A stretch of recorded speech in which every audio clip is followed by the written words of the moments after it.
आणि पत्नी करून दिली की बस हे पण अडकल आणि इथंच राहील, जाणार नाही.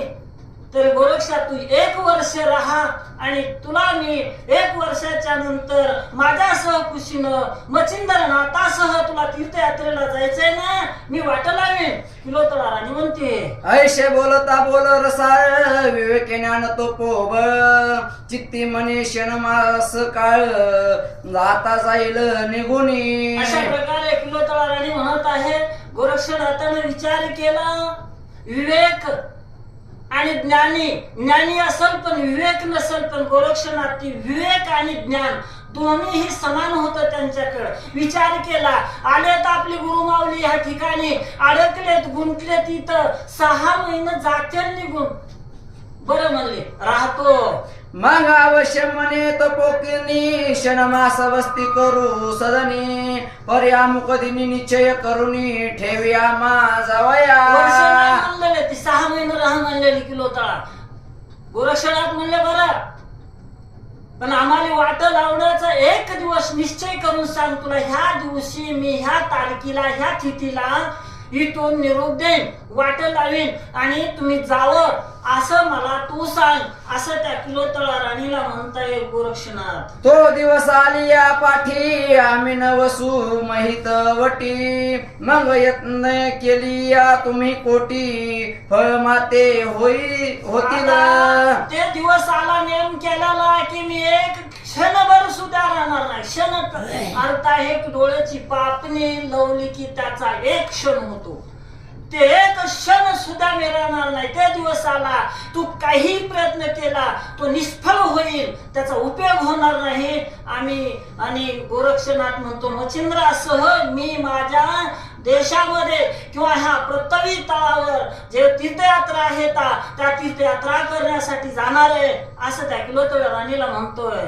तरी आता कोणता दिनी दावी माते निश्चय करुनी एरे म्हणे प्रति ते कारण बोलाविनी तुम्हाशी. आता तो दिवस कोणता आहे? गोरक्षनाथ म्हणतोय, आई तुम्ही काय करा, मला त्या दिवसाचं नाव सांगा, तिथीच सांगा. किलोतळा राणी म्हणते, प्रतिपदा म्हणजे पाडव्याचा दिवस असेल 9 वर्षे, आणि तुला प्रतिपदे दिवशी वाट लावेन. मूर्त सवस्तप प्रतिपदेश मगन पूर्व पुसता कोणास तया दिनी गमन तुम्हास भोजन झाली या करावीन. आता मुहूर्त संवत्सर प्रतिपदा म्हणजे गुढीपाडवा, त्या दिवशी कुणाला न विचारता तुम्हाला जेवण घालेन आणि तुम्ही कुणाला विचारायचं नाही, निघायचं. तुम्हाला मी वाट लावेन, कुणालाही विचारपूस करणार नाही, लावायचं का वाटे ह्यांना म्हणून. मी स्वतः तुम्हाला वाट लावेन. ते किलोतळा राणी गोरक्षनाथाला म्हणू लागले, ऐसा निश्चय मैना किनी बोलून स्थिती गेला भुवनी पुढे काही 1 दिवस लागुनी गोरक्षा ते पाचारली. अशा प्रकारे मनावतीला गोरक्षनाथ बोललेले आणि त्यांना जे ठिकाण दिलं होतं राहण्यासाठी त्या ठिकाणी निघून गेले. काही दिवस झालं, त्या मैनावतीने काय केलं, गोरक्षनाथाला बोलून घेतलं आणि काय म्हणते, निश्चय निकट बसून आपले जवळी अतिशोस कोणे मुख कुरवारी मने बाळे कामना मम हृदय कमली वेदरी असे एकची. गोरक्षनाथाला तोंडावरून हात फिरवला, बाळा लेकरा माझी अशी इच्छा आहे, माझ्या मनामध्ये एक अशी इच्छा आहे तुझ्याविषयी, मला एक अशी कामना माझ्या मनामध्ये आले, ती ऐक मी तुला सांगते. कामना मनाशील तरी कोण सुनुक्षा असावी मज कारण तरी उत्तम दारा तुझ निरूपण करू ऐशे वाटते. तू म्हणशील गोरक्ष काय इच्छा आहे, मला वाटतं की तुझ्या 2 हाताचे 4 हात करावेत. एक सून असावी. सुना शब्दाचा अर्थ ऐकणं, सासूचं ऐकणं, पण आता सुनाचं ऐकणं बरं का. सासून आता नाही, सून शब्द सोडून द्यायचा, ते अर्थच लावायचा नाही. सून शब्दाचा अर्थ काय आहे, ऐक. आता सासून म्हणायचं तू सांग मी ऐक. मग मला सून असावी गोरक्षा, अशी माझी इच्छा आहे, तुझं लग्न करावं. मग मी बाळा सुने सहित काय विक्रय बसेल येत तो तुम्ही करून यावे तीर्थ आपुऱ्या राज्ये शेवाया. वृक्षात तेवढं काम झालं की त्या सुनासह मी इथंच राहीन. मच्छिंद्रनाथ आणि तू जा आणि तीर्थयात्रा करून या. बस एवढं माझी इच्छा आहे. क्षण मास बाळा तेथे असती असशी अंगिकाई मुख्य संध समर्थ दाशी अंगिकाला याची तव माशी मोह माझा उपजेले. अरे गोरक्षण आता 6 महिने झालं तू इथं आहेस आणि 6 महिने राहणार आहेस. आणि माझं एवढं ऐक ना तू. गोरक्षनाथाला ती महिनावरती म्हणते माझं एवढं ऐक ना. आणि तू जर एवढं ऐकलंस ना मला बी खूप तुझी माया येईल र. आहे का काही संबंध त्याच्या लग्नाचा ह्याच्या मायाचा? लग्न झाल्यावर माया संपत्ती का माया वाढती ती सांगा मला. लग्न झालं माईचं पोरांना हे ऐकलं की पोरग बिघडलं. नियम आहे, शास्त्र आहे पहिल्यापासून. मनशील आणि पोरानं माईच ऐकलं की बायको बिघडली. हीच खरा घोटाळा बघायचा. मनशील तरी विधीपूर्वक लग्न तुझ्या करील निक परिमम चित्तेचे काम विधोयक फेडशील तुके पडसा. तू म्हणशील ना टोले चांग लग्न करून डोलबी आणि काय गोरक्षा असं लग्न करेन तुझं. गोरक्षा माझी एवढी इच्छा आहे, माझी एवढी कामना आहे. माझा एवढ्या इच्छाचं कामनेचं तू पार न फेड बाबा. ती मायनावती गोरक्षनाथाला म्हणते. गोरक्षे बोलाय कुड म्हणत शेक मम जननी म्या कांता 2 गुरु कृपेनी वरल्या आहेत जननी. अशा प्रकारे ती राजाची त्या राजाची राणी बोलल्याच्या नंतर गोरक्षनाथ म्हणतात आई माझ्या गुरुच्या कृपेने म्या 2 बायका केल्या. आता मला 2 बायका आहेत. गुरु कृपेने त्यांचं वरण केलंय मी. वरल्या आहेत तरी चांग नित्य भोगी तो करुणी योग मनशील कवन नामी सांग तरी पूर्ण मुद्रिका म्हणती त्या करणं. त्या 2 पत्न्या केलेल्या आहेत आणि योग रूप धारण करून योगी होऊन शिणी त्यांचा उपभोग घेतो आहे. आणि त्या कोणत्या असतील, कोणत्या त्यांचं नाव सांग म्हणशील तर ते कान फाडून शिनी ते कान फाडी गोसाई म्हणतात ना ते मुद्रिका घातलेली आहे ती एक माझी पत्नी आहे. तया कांता लागी सोडून अन्य कांता नवरी व्यत विचारीन हे योग्य नव्हे मज कारण गुरु भक्ती जननी. त्या 2 स्त्रिया केल्या त्या सोडून शिने मी दुसरी स्त्रीचं वरण करणारा नाही. कानानं काय ऐकायचं, चांगलं ऐकायचं, त्याच्यासाठी कान फाडायचं आणि त्याच्यात ते घालायचं काहीतरी असतं त्या गोसाई लोकांचं. ह्या 2 पत्नी आहेत माझ्या आणि त्यांच्यापेक्षा दुसरी पत्नी हे व्याभिचार आहे. मला मी तो व्याभिचार करणार नाही गोरक्षनाथ म्हणतात. ऐशे बोलता गोरक्षनाथ किल्लोत बसली शोध चित्त मने नाथ हा विरक्त कदा नातळे विषयाते. असा विचार केला की त्या महिनावतीने किल्लोतळे ना हा विरक्त आहे. विषय वासनेमध्ये हे अडकत नाही. त्याला काही प्रयत्न केला तरी चालत नाही असा विचार करते ते. यावरी लोटला त्या दिवशी आणि एके दिनी परदेशी एक शैली उत्तम राशी शेवे लागी पाठविली. संपला दुसऱ्या दिवशी एक सुंदर स्त्री राजामधील स्त्री गोरक्षनाथाच्या सेवेला पाठवली त्या महिनावतीनं. भोजन झाले या रात्रीनी निर्धार शैल संचारले ते मंदिर अत्युत्तम सारी पाठ करे कवलोनिया पातरली. जेवण झालेलं आहे, संध्याकाळ झालेले झोपायचं जे मंदिर होतं गोरक्षनाथाला त्या मंदिरामध्ये त्या स्त्रीला हातामध्ये त्या काळामधले डाव खेळायचे डाव वेगळे होते आणि ते डाव हातामध्ये त्या स्त्रीने घेतलेले येतात आणि गोरक्षनाथाच्या त्या महालामध्ये प्रवेश केला. सदनी संचारिते बोले वचन म्हणे हे गोरक्षे नंदन मी सारी पाठ करी कवलून खेळवया निला की. आणि ते घरामध्ये प्रवेश केलाय गोरक्षनाथाने हातामध्ये डाव घेतलेला आहे. डाव घेऊन शिने तुझ्या बरोबर खेळण्यासाठी आलेले आहे. तरी खेळ खेळ खेळून एकट भावे ऐशे उदले माझी जीवे येरू म्हणे अवश्य यावे पूर्ण कामना करावया. आपण दोघं जण डाव खेळू माझी अशी इच्छा आहे. गोरक्षनाथ म्हणले अवश्य या, तुमची इच्छा पूर्ण होईल.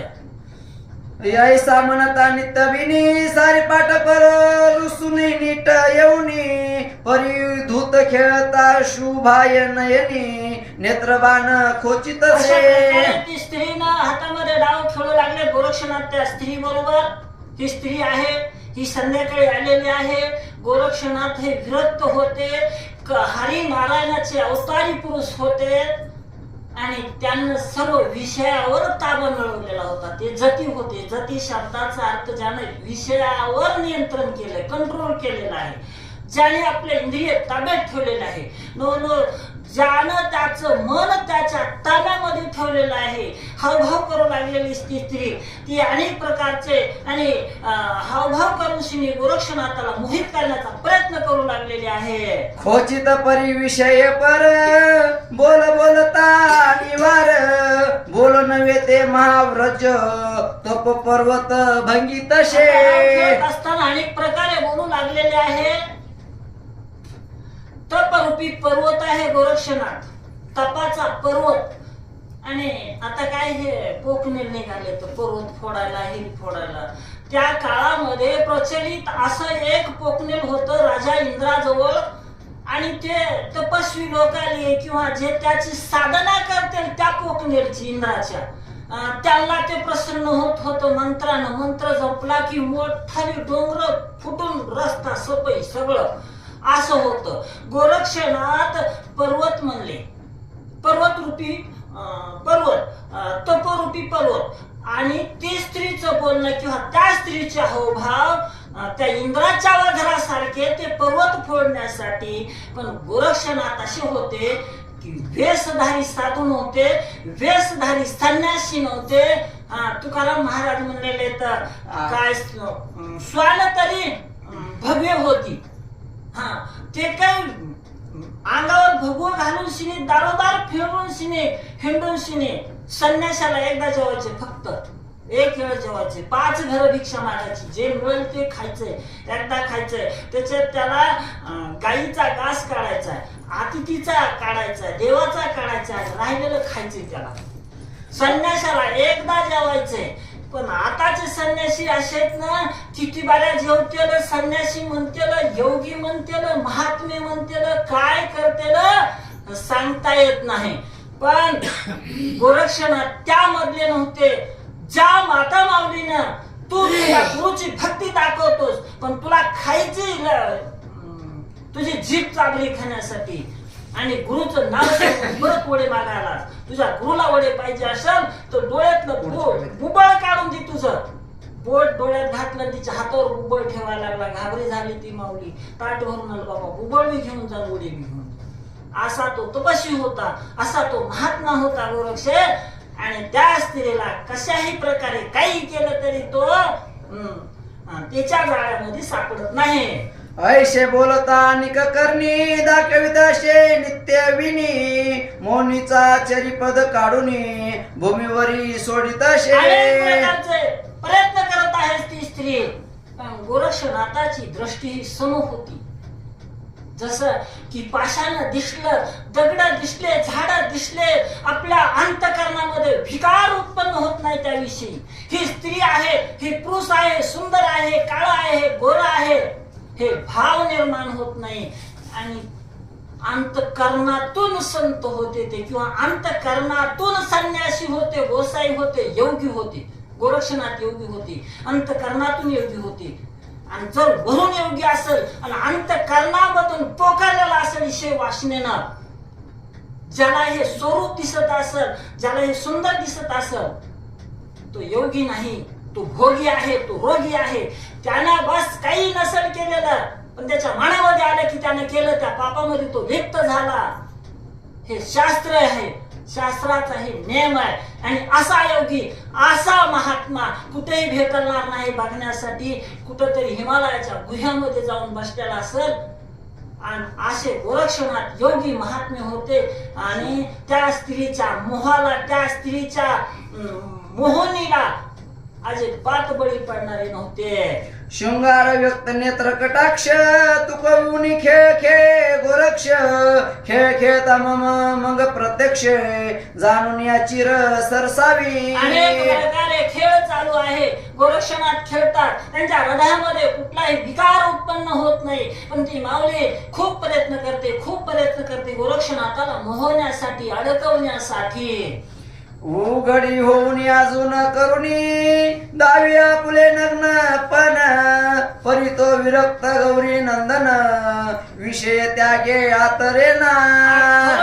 गोरक्षनाथाला मी तर म्हणणार की झाड असतील, दगड असतील, पाषाण असतील, जनावर असतील, ढोर असतील, काय असेल, त्यांच्याकडे बघितल्याच्या नंतर जसं विषय वासनेनं पोखरलेल्या माणसामध्ये कुठला विकार निर्माण होणार नाही. त्यानं त्या स्त्रीला बघितलं असेल, एक रूपवान बघितलं असेल, तर त्याच्या ठिकाणी तो विकार निर्माण होतो. पण गोरक्षनाथाला हे सगळं काय होतं? ईश्वर आहे, भगवान परमात्मा आहे, ईश्वरी शक्ती आहे, त्या शक्तीचे स्वरूप आहेत. या अवस्थेला गोरक्षनाथ पोहोचलेले होते. मग नाना संवाद एक नाना स्तुती दाविता ती श्रीमली युक्ती परी हा विरक्त कोण हरती अतरे नाती येते.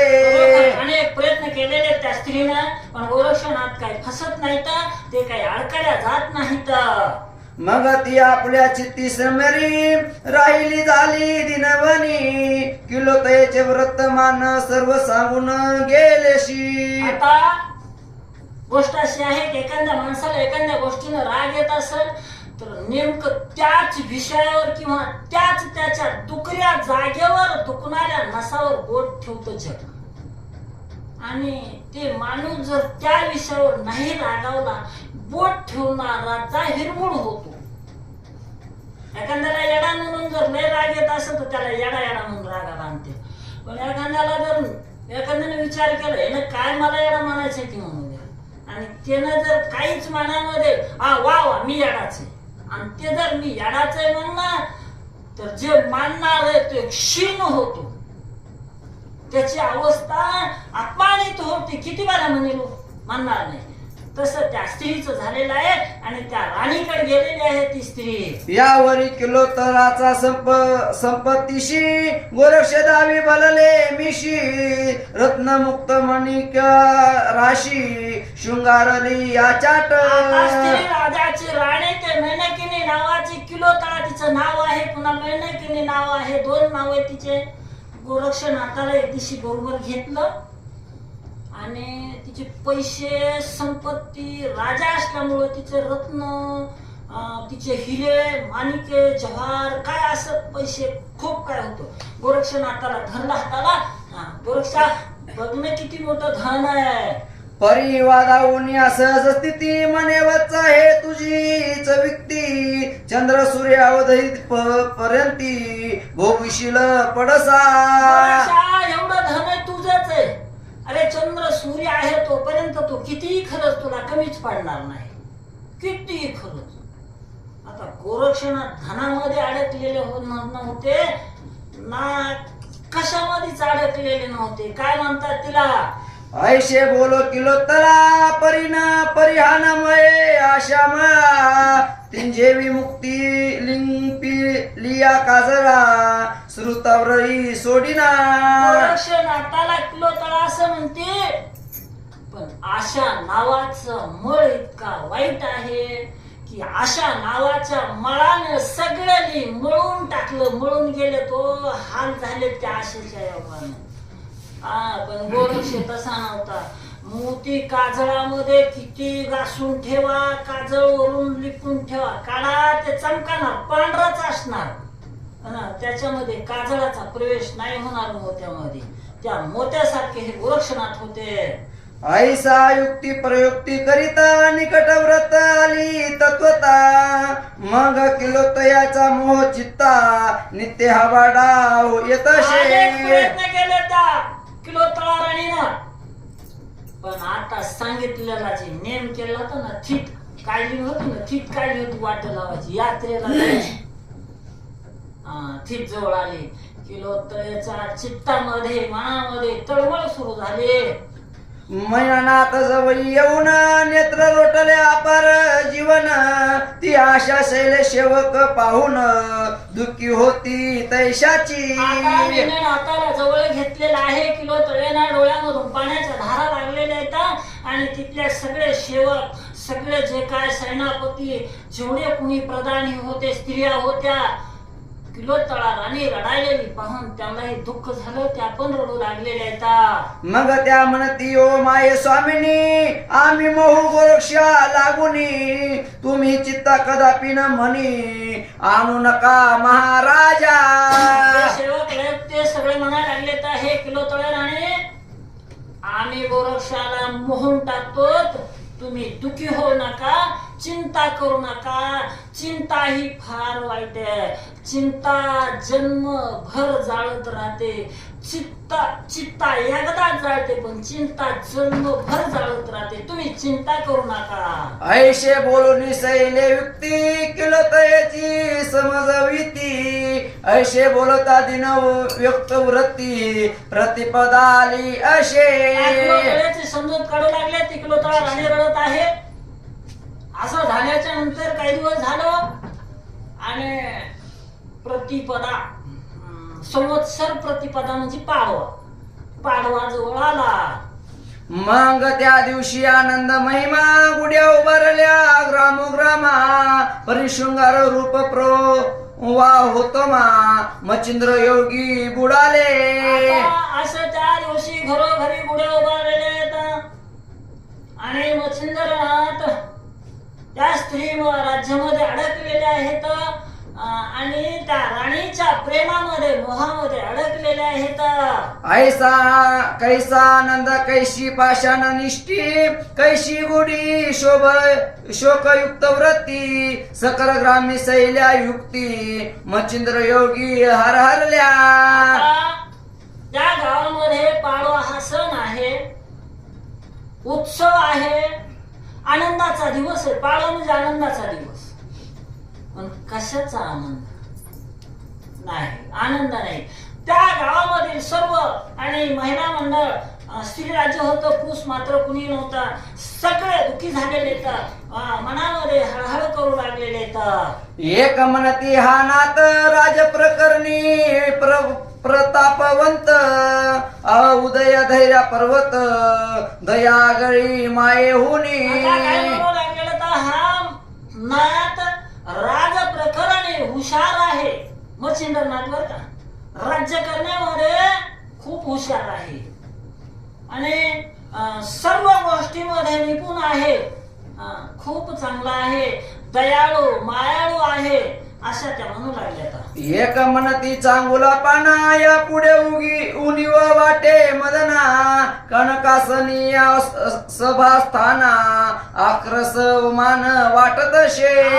म्हणू लागल्यात मदनापेक्षाही सुंदर नाथ होते हे मच्छिंद्रनाथ. सोन्याच्या आसनावर राजसभेमध्ये बसल्यावर सूर्यासारखे दिसत होते, अशा काही जण म्हणू लागल्यात.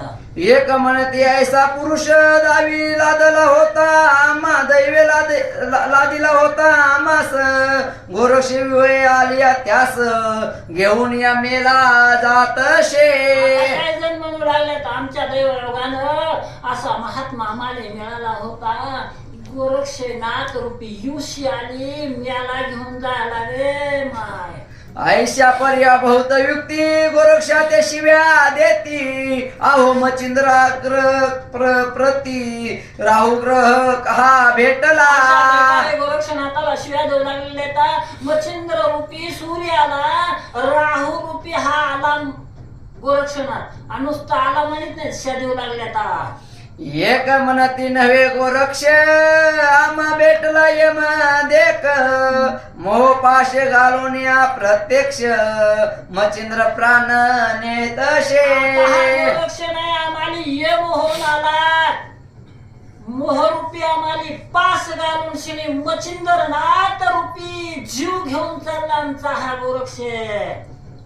हा कोण्या कोडून आला मेला कामुच देशाशी आला मचिंद्रे मंदुनी घेऊन चालिला बालक कामे तत्महा. हा कुठून आला आमच्या देशाला कसा आला मचिंद्र रूपी धन आमचं मांडूस आमचं हे घेऊन चाललेलं आहे असं त्या म्हणून लागले. आता एक म्हणती अवधूत पूर्ण ऐशेला दिले होते स्थान तया सुखाची लात मारून जात असे करटा. काय जन्म लागला आता किती भयानक ह्याला मिळालं होतं किती सुख होत इथं किती धन होत किती संपत्ती होती पण काय करावं नशिबाला भीक मागणारा करंटा दारोदारी 12 घरचं खाणारा ह्याला इथलं गोड कसं लागेल. काय म्हणत काय करते आभरण्यात घरोघरी भीक मागून त्या तुकड्याचे झाले स्मरण पडू शस्त्र आवडे ना. चांगलं खायचं ह्याला कसं गोड लागेल हे आभागी आहे हो याच्या नशिबात नाही मिळाल्याच्या. याला घरोघरचे तुकडे खायची सवय लागलेली आहे त्या तुकड्याची सवय झाली ह्याला अशा त्या गोरक्षनाथाला म्हणून. उत्तम चिरान्न भूषण सोडून करिता चिंध्या लोपन महाल मांड्या नावडे सदन शेविकील कान अवदेवी. चांगल्या प्रकारचे कपडे घालण्यासाठी सुंदर सुंदर काय महाल माड्या गोपुरे काय झोपण्यासाठी पलंग फुलाची शेजवर झोपायला हे टाकून देऊन चिंध्या नेसल कपडे सुंदर एवढे टाकून देऊन चिंध्या गुंडाळी अंगाला आणि हे महाल माड्या टाकून देऊन शिनी जंगलामध्ये कुठंतरी गवतावर कुठंतरी झाडाच्या पाचोळ्यावर पडत आणि हा असा करंट आहे अशा त्या म्हणल्या.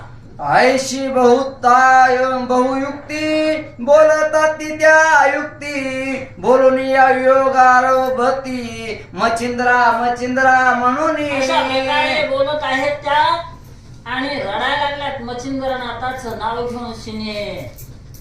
ऐशा पर्या सकल ग्रामता संचारले विवेक माता एरीकडे गोरक्षे नाता कुबडी फावडी सोयुगी. अशा प्रकारे सगळ्या गावामध्ये गोष्ट पसरली त्या नगरीमध्ये राजधानीमध्ये गोरक्षनाथानं आपलं ते जे भगव आहे ते घातलं कुबडी फावडी जी त्यांचं आहे त्या नाथपंथाचं बरं का ते त्यांच्याजवळ असणं हे त्यांचं शिक्का आहे ते सगळं आपलं व्यवस्थित तयार केलं आणि सज्ज झालेले गोरक्षनाथ. अंगी लावून या कथाभूषण माळा दाटी घालून शिंगी संगी या करी करून नाथपंथी पातरला.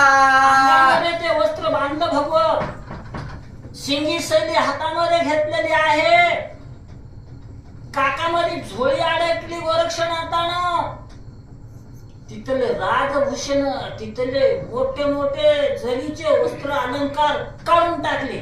मचिंद्रनाथाकडे गोरक्षनाथ आलेले तर चरणी अर्पुनिया भाळा म्हणे स्वामी आली वेळा उठ वेगी उतो वेळा गमन करावे मार्गाते. डोकं पायावर ठेवलं मचिंद्रनाथाच्या. महाराज स्वामी आपण निश्चय केला ना ते दिवस आला आता उठा आता आपल्याला वाटायला लागायचंय आपल्याला जायचंय उठा. ते पाहून या किलो तरा सबर उदय आणि डोळा मने स्थित होईल का बाळा भोजन सारेल्या जाईजे. गोरक्षनाथ मचिंद्रनाथाला उठा म्हणले निघा चला. त्या राणीच्या डोळ्यामध्ये पाण्याच्या धारा लागल्या. गोरक्षनाथा जेवण करा आणि जा पुन्हा, असं ते किलोतळा राणी म्हणते. मग पाक करून या ती युक्ती निगुती, गुरु शिष्य बसून या एक पंगती, वाढीता बोलली झाली युक्ती, विचर्षणी किलोत्तरा. गुरु शिष्याला एक पंक्तीला बसवलेला आहे.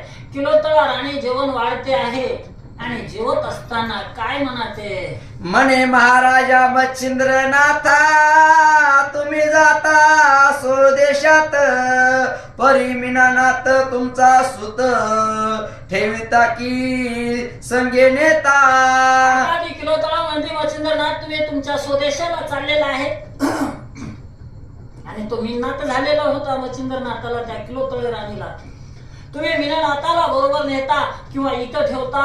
नाथ म्हणे ओ शोभाय नयनी, जैसे भावेल तुझे मनी, तैसेची नित्य आचरुनी, मीनानाथ रहू ते गे. मच्छिंद्रनाथ म्हणले, किलोतळा राणी तुझी जशी इच्छा असेल तशी, नेह म्हणलीस तर घेऊन जातो आणि ठेवा म्हणलीस तर इथंच ठेवतो. मग बोलती झाली किलोत्तरा, तुम्ही संगे न्यावे बाळा, तिथे रक्षेल येऊन या बाळा, भुबुकार होईल की. किलोत्तळा म्हणत आहे, मच्छिंद्रनाथा तुम्ही घेऊन जा, या ठिकाणी जर ठेवलं तर हनुमंतरायानं भुबुकार केला की पुरुष मात्र सर्व मरतात, कुणीही राहत नाही तिथं. आणि हनुमंतरायाच्या भुबुकारानं ह्या बाळाचं इथं कोण रक्षण करेल. तुम्ही होता निकट येते, म्हणून या भूकारण बांधी त्या ते, तुम्ही गेलिया कोण येते, रक्षण करील बाळाचे. होतात म्हणून भुबुकाराचा परिणाम होत नव्हता आणि तुम्ही इथून गेल्याच्या नंतर ह्या बाळाचं रक्षण कोण करेल. किलोतळा म्हणू लागले, आणिक एक घेता लक्ष, माते शिंपिले वसू ईशे, तुमचा पिता जो प्रत्यक्ष वीर्य संघ आधारी. आणि दुसरी एक गोष्ट आहे की उपरेचर नावाचे वसू होते आणि ते मच्छिंद्रनाथाचे वडील आहेत. तुमचा पिता आहेत ते, त्यांनी मला श्राप दिलेला आहे. ती किलोतळा राणी मच्छिंद्रनाथाला म्हणू लागली, तैसा विचार लक्ष सवकर शाप सबर शाप, मी सोडले आणली दीप, त्या शापाचे पूर्ण माप भरून आले महाराजा. स्वर्गाच्या ठिकाणी सिंहल दीप नावाचं एक ठिकाण आहे, तिथं होते. कोपऱ्याच्या रोसोने मला श्राप दिला, त्यांनी श्राप दिल्याबरोबर मी ह्या स्थिर राज्यामध्ये येऊन पडलेले आहे. ह्या स्थिर राज्यामध्ये मला जन्म झालेला आहे आणि ते टाइम मला त्यांनी उशाप दिला की तू इतक्या दिवसाला त्या स्थिर राज्यामधून सिंहल दीपाच्या ठिकाणी येशील आणि ते टाइम जवळ आलेला आहे. ती किलोतळा राणी मच्छिंद्रनाथाला म्हणते, तरी उपशाप समय आला आता, फळाशी येईल तुम्ही जाता, उपरीची वसू तुमचा पिता, घेऊन याने मज लागी. आणि तो टाइम आलेला आहे, तुम्ही इथून गेलात की तुमचे वडील उपरीचर नावाचे जे वसू आहेत अष्टवसू पैकी, आणि ते मला इथे येऊन घेऊन जातील. मच्छिंद्रनाथाला ते मैनावती म्हणते, मग बाळाचे संगोपन कोण करील माये विन, त्यात जरी न्यावे सर्व कारण, मनुष्य देहीन इजे. ह्या लहान लेकराचं पालन पोषण आई बिगर दुसरं कोण करीन. दुसरी गोष्ट, मनुष्य देहाला स्वर्गाला नेता येत नाही, मला त्याला बरोबर घेऊन जाता येत नाही, असं ते किलोतळा मच्छिंद्रनाथाला म्हणते. तरी सांगायाच हेची कारण, मीननाथ शेवे नेने, मग अवश्य म्हणे मच्छिंद्रनाथ, भोजन करून उठले. माझं सांगणं आहे, तुम्ही मीननाथाला बरोबर घेऊन जा.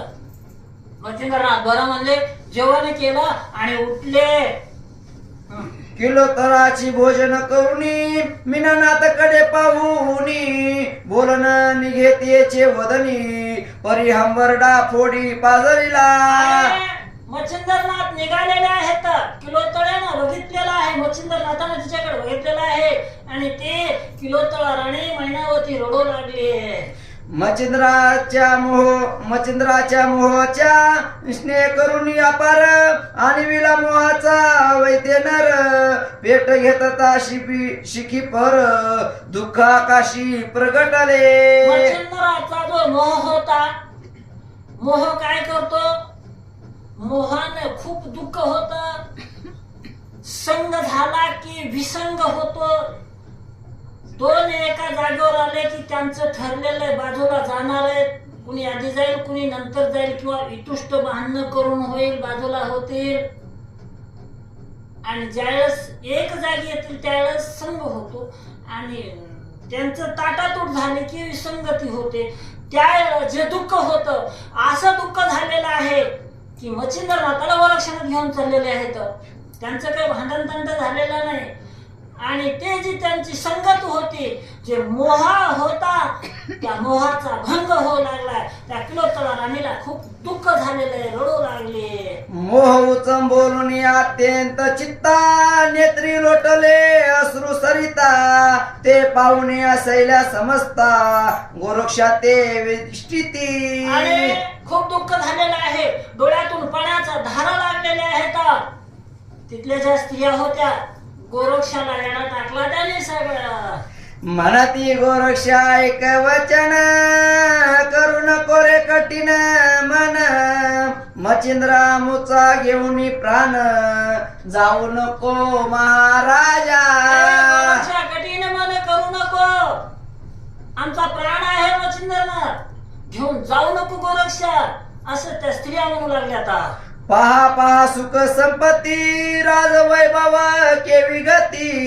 ऐसा टाकुन्या सुख प्रती कानन शेवी नको रे.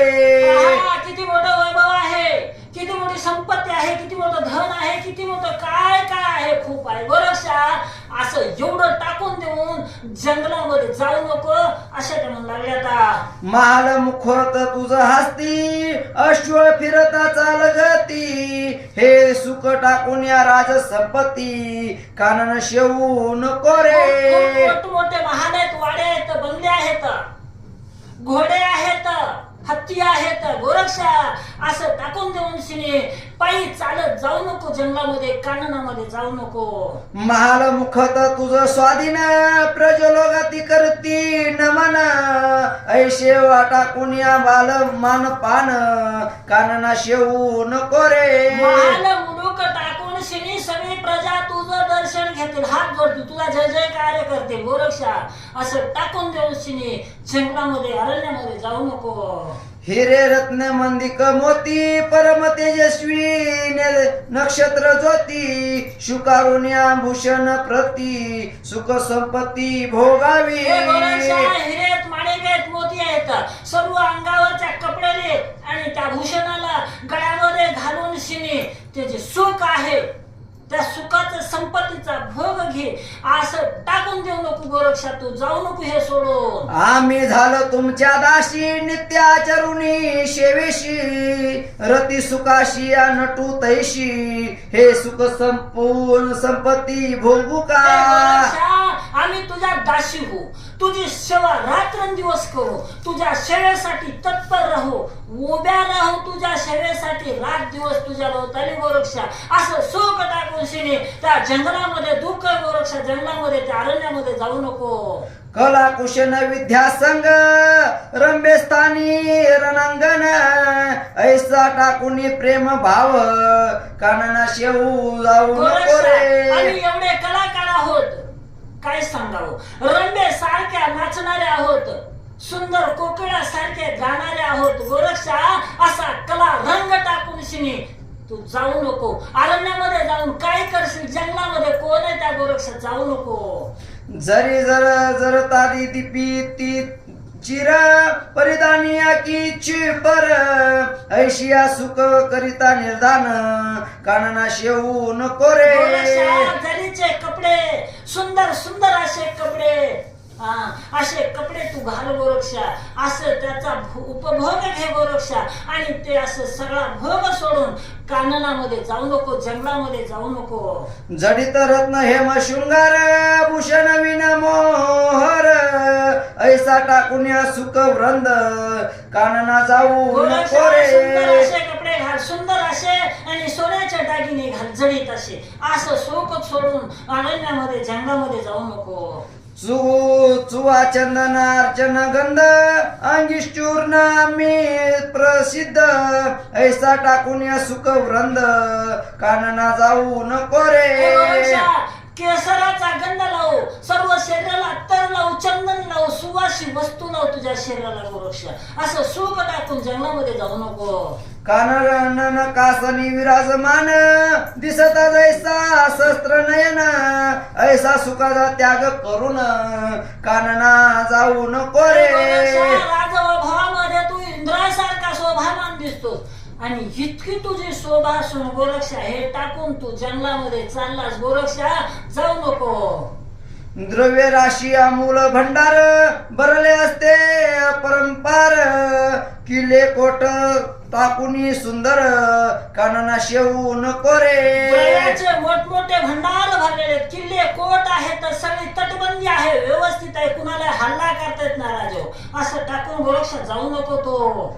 ऐसा सुखाची उत्तम जाती टाकून या जैशी सुख दुःख आवृत्ती, मही भ्रमण कानन शिंती दुःख अपार आहे रे. अशा प्रकारचं सुख सोडून पृथ्वीवर फिरणं, जंगलामध्ये फिरणं कठीण आहे, खूप दुःख आहे गोरक्षा, जाऊ नको अशा दुःखामध्ये. शैलदूषार भूषण मा टाकून या घे सुख दुःख कशाला, सोडून या पटशस्त्र अनुपरा कंदमुळ खाशील. अरे गोरक्षा, शाल दुशाल हे चांगले चांगले वस्त्र टाकून देऊन शिनी तू काय घेशील तिथं त्या जंगलामध्ये, आणि अन्न टाकून देऊन टाइम लागला तर त्या अरण्यामध्ये कंदमुळं खावा लागतील, झाडपाला खावा लागेल गोरक्षा. किती इथं पंचपक्व अन्न जेवण आहे असं ती म्हणू लागली. आता उंच आसनी मंदू कैशी मंच किशया कुसुम केशी, ते टाकून या मे हेशी लोटलाशी काननी. गोरक्षा तुझे पाय धु, पामच्या केसानं तुझे पाय पुसू गोरक्षा. गोरक्षा तुझी शेज अशी सजू की फुलाची शेज करू तयार तुला झोपण्यासाठी. गोरक्षा असं टाकून अरण्यामध्ये झोपशील, खडे रुततील, अरण्यामध्ये दगड रुततील तुझ्या शरीराला, अंगाला, तुझ्या पायाला, जाऊ नको. तरी गोरक्ष मनुष्य देही वृत्ती आणि विवेक प्रवाही, राज समन्य सुख घेही सकळ मही भोगीशील का. गोरक्षाला येडा म्हणायला लागल्या. तू माणसात ये, माणसात. कोण माणसात आहे त्या काही गोरक्षाला म्हणतात तू माणसात ये गोरक्षा. अरे इतकं सुख सोडून शिणी दुःख भोगू नको. अरे या देशी शत्रूचे भय, अनन्य राजाचे नाही भय, ऐशे स्थान आनंदमय तरी सकळ मही भोगशिली.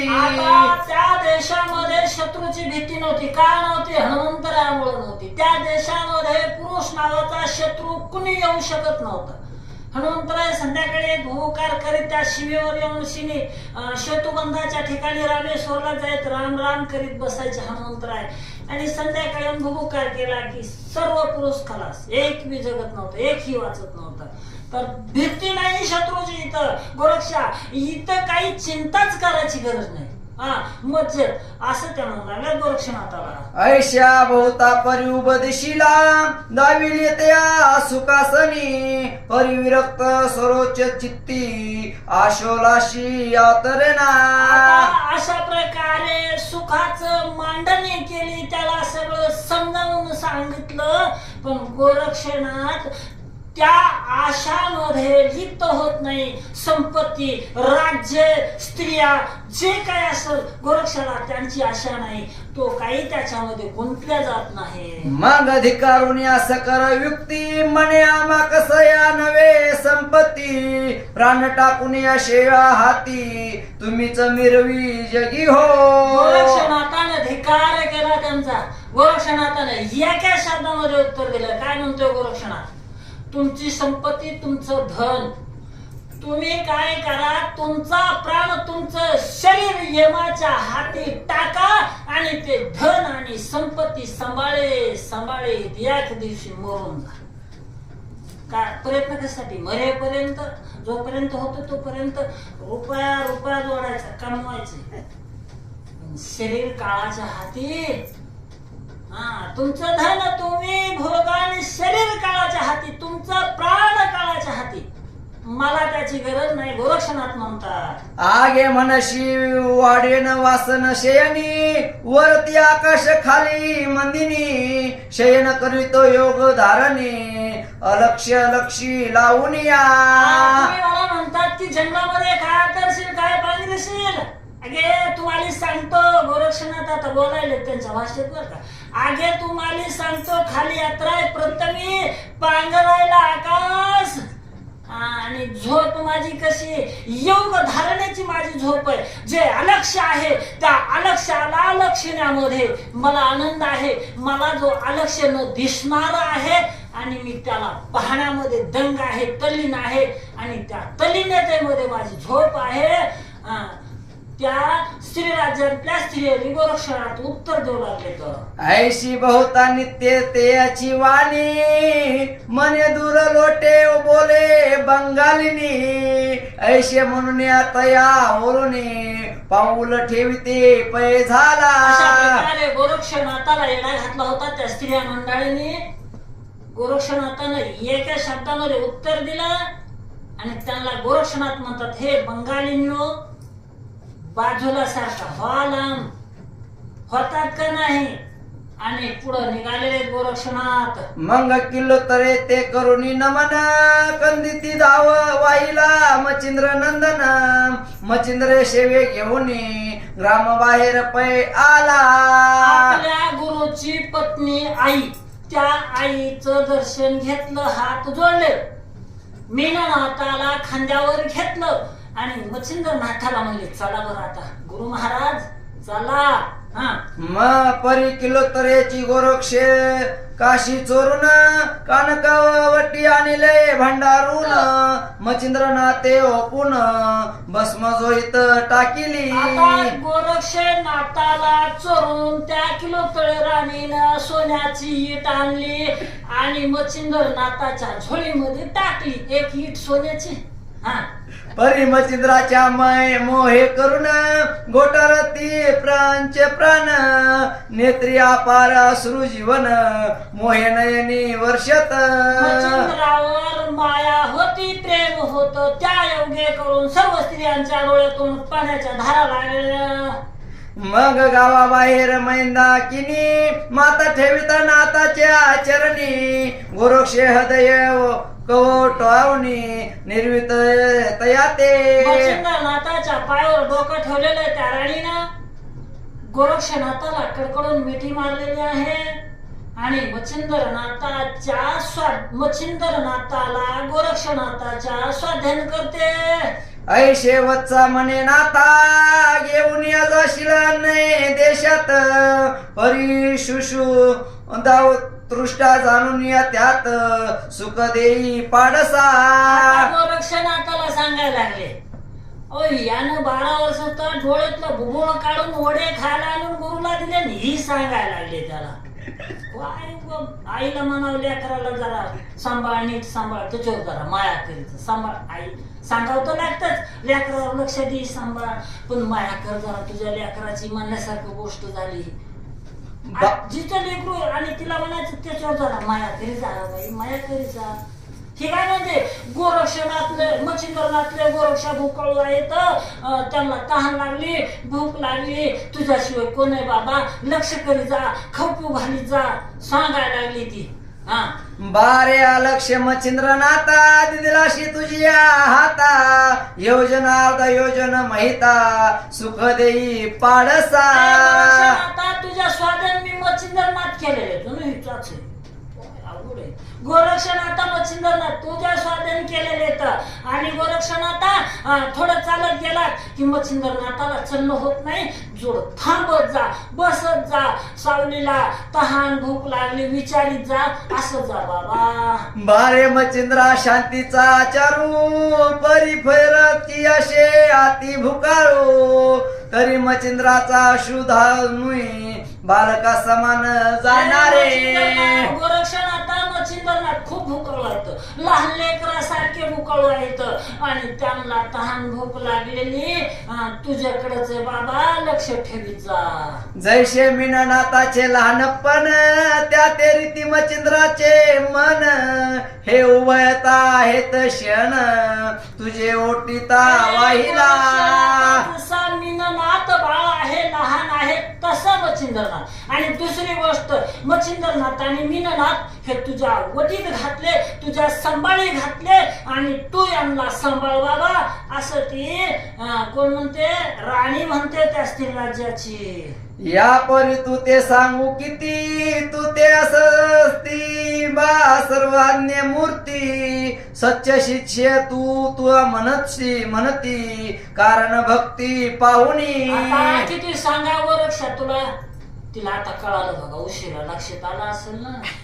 म्हणजे तू सत्शिष्य त्याला म्हणते तर कुणाला म्हणते तर त्याला म्हणते तर त्या गोरक्षनाथाला म्हणते सत्शिष्य सच शिष्य. तू सतशिष्य आहे गोरक्षा. मी काय सांगू तुला असं ती म्हणू लागले. ऐशे वधुनी कलोत्तरा मिठी आली गोरक्षे गळा म्हणे बारे तुके वेळा निर्वी ते जीवी धरिल बा. अशा प्रकारे गोरक्षनाथाच्या गळ्यामध्ये मिठी घातलेले गोरक्षनाथा हे दोघं जणांनी तुझ्या शोधन केलेलं आहे तू सांभाळ त्यांना आता हे माझं तुला सांगणं आहे. ऐशे म्हणून हंबरडा फोडित परमहट्ट असते शब्द करीत म्हणे आता कैसा नात निज डोळा देखील मी. मोठ्यानं रडू लागले मच्छिंद्रनाथाची माझी आता कधी भेट होणार कशी भेट होईल आता. ऐशी मोहाची उभारी वाता ते गोरक्षे पाहुणे म्हणे चित्ता वेगी निघावे ना तरी ममता मच्छिंद्र दये दात दशे. राणी रडायले पाहिले गोरक्षनाथाने विचार केला ही बाई रडायला लागली गुरु पुन्हा म्हणते मच्छिंद्रा गोरक्षा तुझं वचन गेलं खड्ड्यात जागर तुझं गडबड करावं लागल मच्छिंद्रनाथ काय इथं निघायचं नाही काढावं लागेल बिगिनी बाहेर. मग श्री गुरुचा धरुणी हात लग बघे चालिला गोरक्षनाथ पाऊड पाडी दुरावूत तो ते आरंभिली किलोत्तरा. गोरक्षनाथानं मच्छिंद्रनाथा झाला गुरु महाराज चला बरं पटकुनी जायचं आपल्याला उशीर व्हायला लागला. धरलं हाताला निवडलं त्याला मच्छिंद्रनाथाला निवडलं पावलीची किलोत्तरा राणी लांबलेली आहे माग पडलेली आहे पुढे आलेला आहे गुरुला घेऊन गोरक्षनाथ. पातळला घाली तीर पर्वत अदृष्ट झाले तिघे नाथ मग किलोत्तरा मस्तक परप्रत आपटो तसे ते दवा. डोंगर ओलांडलेला आहे किलोत्तरा राणी दिसत नाहीये गेलेले तर ती किलोत्तरा राणी जमिनीवर घोस कापतो घेऊ लागलेली आहे. मग आई समान हंबरडा मारिती सोहस्ते हृदय पिटिती म्हणे माता मच्छिंद्रनाथ दृष्टी कैसा पडेल. लागलेले रडण्याचे प्रकार आहेत ते सांगू लागलेले आहेत मच्छिंद्रनाथ कधी भेटतील मला. ऐसा मच्छिंद्र गुणी सदा शांती म्हातारपणी दयादी कृपा निधी पूर्णी कोटे पाहू मच्छिंद्रा. मच्छिंद्रनाथ दयावान होते म्हातारे होते पण खूप दयाळू होते कुठं ते भेटतील दिसतील मला आता. म्हणे बाई हे शैलेचे नात तैसा आपण माझी मिरवित तै कैसा स्वामी दयावंत कोटे पाहू निज दृष्टी. इंद्रासारखे मच्छिंद्रनाथ आपल्यामध्ये हिंडत फिरत होते आता कधी दिसतील मला माझ्या डोळ्याला. हा मज कुपनाचे धन गोरक्ष ते नेले चोरून आता नात कठीण मन कैसे केले मज विषयी कृपण माझ्या कृपणाचं वचिंदर रूपी धन चोरटा त्या गोरक्ष घेऊन गेला आणि वचिंदर नातानं माझ्याविषयी कठोर मन का केला असेल बाई आम्हा मज वच्छरे आधी जीवन गोरक्ष गती गेले घेऊन के मज आधी याची काठी हिरावून गोरक्ष निघरे नेली काय सांगावं, आमच्या माशाचं थोडंच पाणी राहिलं होतं मी त्याच्यात होतं गोरक्ष रूपी आला आणि पिळून टाकलं मी आंधळे माझ्या आंधळ्याची वचिंदर रूपी काठी घेऊन गेला तो गोरक्ष रडती ती बाई आता जाऊन या मंदिरात काय कोठे पाहो नात द्याही दिशा शे माते वाटतानी राजनी आता मंदिरात जाऊन वचिंदर नाताला कुठं बघू 10 दिशा ओस वाटायला लागल्यात मला सवे स्थानिया कानकासनी जेवे बसत तेथे तरणी आता ते असन वासन पाहुनी पिठीला गेले गे माये सिंहासनावर सूर्यासारखे शोभायमान वचिंद्रनाथ दिसत होते ते आसन वसून आता माझ्या पाठीमागे लागले मला त्या आसनाकडे बघू सुद्धा वाटत नाही सिंहासनाकडे पाहू वाटत नाही आगे राज वैभव सकळ बाळ माते वाटते असे नगर आता माझा नात मचिंद्र कै पाही निज दृष्टी हे सगळं नगर वैभव ओस आहे मला मी कधी पाहिन मला कधी भेटतील मचिंद्रनाथ ऐसा हा मच्छिंद्र पुरुष कोटे हिंडतान देखे देश अति शृंगारूया माये विशेष माये होनी परितशे मचिंद्रनाथ मला कधी भेटल कुठे भेटल आईपेक्षा प्रेमळ होते ती बाये ग बाये निजता शयनी काय सांगू तयाची करणी 3 वेळा मज उठवून तानेशी म्हणत शे मला रात्रीतून 3 वेळेस पाणी पिणं असे तहानले असते रडणंच काय बघा सगळं दुःखाचं सगळं अधोगतीचं रडणं त्या बाईचं मग आपुल्या करी उदय झाशी लाविल मजशी मुखपात्री उदक पाजुनिया कृत गाणी जठर माझे जपतीसे मुळात स्वर्गवासी दैवत होती आणि स्वर्गाला जेवढे गेले तेवढे पुण्य करून सुख भोगण्यासाठी गेलेले सुख भोगण्यासाठी आणि तिलाही श्राप काहीतरी अशा याच्यामुळेच मिळालेलं होतं आणि ती तशीच राहणार ती काही मुक्त नव्हती तिचा काही उद्धार होऊन मुक्त होऊन गेलेली नव्हती स्वर्ग हे भोग स्थान आहे भोग भोगण्यासाठी स्वर्गाला जायचे जेवढे काही भोग भोगलेत त्या भोगाचं कर्म तयार होत नाही स्वर्गाच्या ठिकाणी कर्म तयार झालं की जन्म घ्यावा लागतो त्या भोगापासून कर्म तयार होत नाही पण त्यांचं ते भोग भोगत असताना पुण्य संपलं की प्रत्यय जन्म घ्यायला यावं लागतं आणि ही तर प्रत्ययावर जन्मली होती श्रापानं स्वर्गामधून पुण्य शिल्लक असताना चाललेली होती आणि आता रडती मला पाणीच पाजित होता माझी तहानच बघत होता भूकच बघत होता रडबाई कवर रडायचंय ती रिक्त जठर लागला त्या ते म्हणे सनी शूद्राक्रांते मग पांचारुण्या परिचार कीर्ते बाळाची भोजन घालत असे घालत असे रातचं सुद्धा तू भुकेली असशील परिचारी केले बोलून घेत असं मच्छिंद्रनाथांनी मला खाऊ घालत असं ती राणी म्हणते ऐशिया मोहाच्या दया गोष्टी वागविता होता आपल्या पोटी आतिद्रिय ओटून या शेवटी कैसा सोडणी पै गेला माझ्यावर मच्छिंद्रनाथाची पण मला सोडून दिलं आणि गेला कसा गेला काय झालं ऐशे बोलून यावा तू उत्तर माते मस्तक आपटोपुनी महिवर मुखी मृतिका वारंवार घालून या हमरडा फोडीतशे डोसक जमिनीवर आपटायला लागली तोंडात माती घालून घ्यायला लागले मोठ्यानं रडायला लागले ऐशिया दुःखाची सबर कानी उपरी चवसूच्या पडली कानी मग तो विमान बसूनी तेथे पाशी पातळला वसूला कळालेला आहे श्रापापासून मुक्त झालेले म्हणून विमानामध्ये बसले आणि त्या किलोतळा राणी पशुपरीचे रोसू आले विमानी ठेविता ते अवनी निकट पातला कृपे करुनी निकट येता धरीतला प्राणी मने पापिनी हे काय मान ठेवलेला जमिनीवर जवळ आलेल्या टोपरीचे रोसू हात धरले पापीने दुष्ट तोंडात माती घालून घेतीस हाणून घ्यायला लागली डोकं बडवायला लागलीस काय करले पापिष्ट आहेस तू उपरीचे रोसू म्हणतात तू स्वर्गा वासून या शुभ नैनी ते आलिशी शापे लागुनी ते शाप मोचन ते घेथुनी झाले आहे तू सुखमानी अशी का आहे स्वर्गाला राहणार आहेस श्रापामुळे तू इथं जन्मलेलेस तुझं श्राप मोचन झालेलं आहे तू चल आता स्वर्गाला उपरीचे रोसू म्हणतात मग करे कुरु वालुनी निकोलो तला दरिता झाला हृदय कमला अश्रू लोटला पुसून ते वेळा सदन माझी आणि तसे आणि तिला धरलेला उपरेच्या रोसून तिचे डोळे पुसलेले आहेत आणि तिच्या घरी घेऊन आलेले आहेत सदना आणून या ते व्यक्ती बोधिता झाला नाना युक्ती तो बोध शे भक्त सार ग्रंथी पुढील अध्याय ऐकावा उपरेच्या रोसून त्या